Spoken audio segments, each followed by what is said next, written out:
LoreWarrior Armour. Goblin Medium Tank. Overview. The Goblin is unique among battle tanks in that it carries a small infantry support unit. The support unit is used to either add extra firepower to the tank's already formidable main gun, or to provide it with the security needed when the tank is operating in urban areas.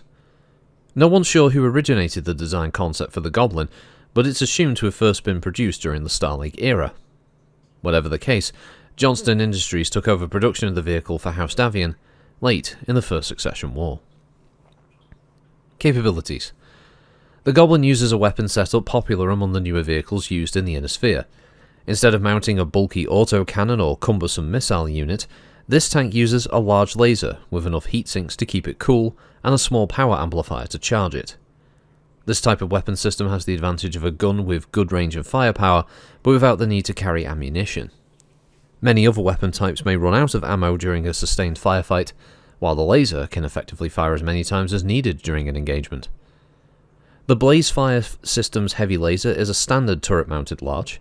Its targeting and tracking system has optional link-ups for the rest of the tank's three-man crew, so that one of them can fire it if the gunner becomes disabled. The minigun is controlled by the driver.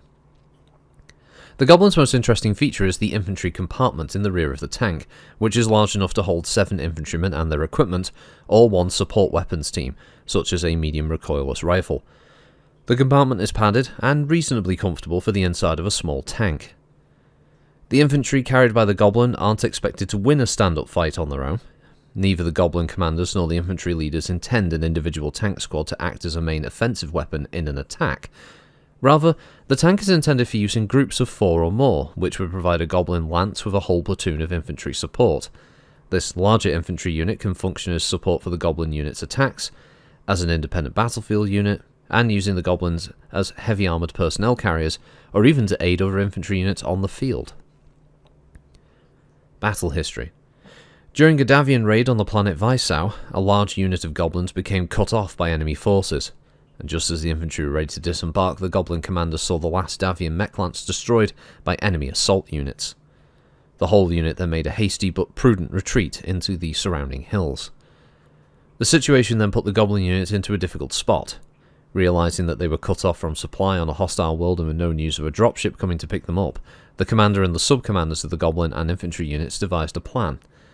They hoped to transmit their location to friendly troops still in system, or at least to wreak enough havoc amongst the enemy to significantly influence the outcome of any future raid on Vysau.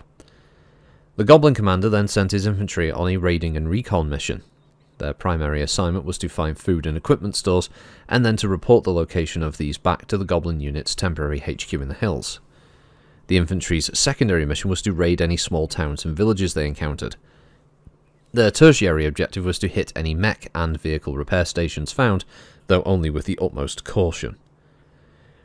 Within a week, the infantry had discovered 3 small villages and a mech servicing outpost.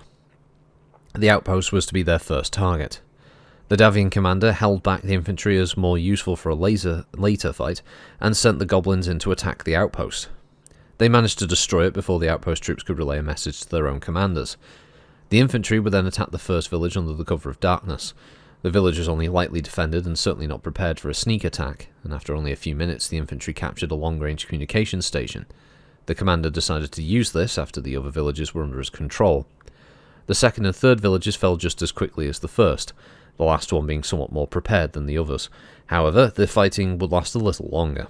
The village defenders never really had a chance against the combined force of the infantry platoon supported by the Goblins and their lasers. After the last village fell, the Goblin commander used his captured comms gear to contact any dropships that had been in the system, even though he had no real hope of contacting friendly ships. It turned out, however, that dropships had been sent to look for them, and after receiving the SOS, the dropships arrived to pick up the unit a day later. Variants. Many units remove the Goblin's large laser, replacing it with a long or short-range missile system for better firepower. There have been many reports of Curitan Goblins with an SRM-6 rack in the turret and 5 machine guns, controlled by the infantry, but these are rarely seen except on the Curitan border. Notable vehicles and crew. Nick Vigilante.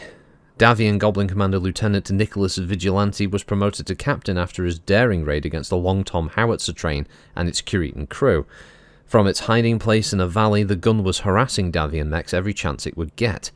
Though the Davian defenders had sent out several search parties to locate the gun, none had been successful.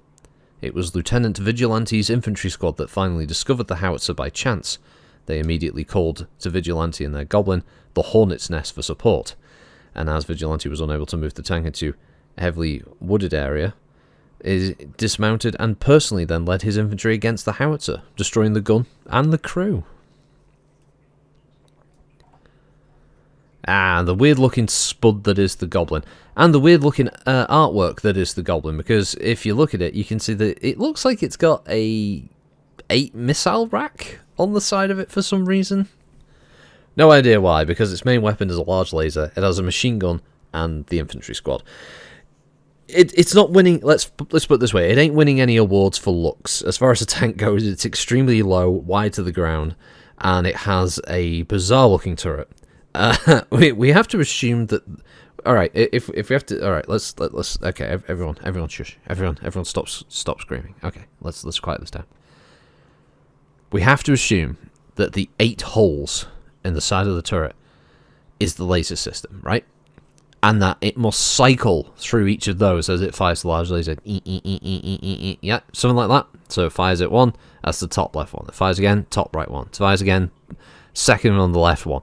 It must go down like that, right? Because it can't just be that the artist was given some information and then it got changed later on. I doubt that's it. I doubt that's the problem. I don't think that's the case. The minigun is there though. You can see the minigun, but the large laser looks like an LRM-8 or an SRM-8 or something. I don't know. It's weird. Oh, the goblin though. It's a nasty little bugger. 45 ton. Tracked power plant is the Longway 180, cruise of 43, flank of 65. Armour Protect Tech 9. It has a blaze fire systems large laser with a Johnston minigun, manufactured by Johnston Industries, Johnson & Johnson. It has a Commutech XL communication system with a blaze fire tracker with range checking. It basically moves 4 and 6, so it's quite slow, same speed as the Hetzer, funnily enough. It is decently armoured, 30 on the front, 24 on each side, 20 on the rear, and oops, sorry, hit the mic, and 30 on the turret. And other than that, yeah, it's got its infantry squad, which is its USP really. It's the selling point. So I wouldn't say it's a cool looking tank, but it's definitely the kind of tank that you like to throw against players, because it's dangerous enough that it can't be ignored. But it's also not the kind of thing that's going to outright kill players unless they're in, like, they move into a bad spot, or they just expose their back armor kind of thing. So it's not too bad. It's not too bad. But yeah, that's the goblin. The little goblin as it rolls around, drops its infantry off, and causes havoc. But yeah, thanks for watching, everybody, or listening, or whatever these would be described as. Have a good week, and I'll catch you all next time. Bye bye.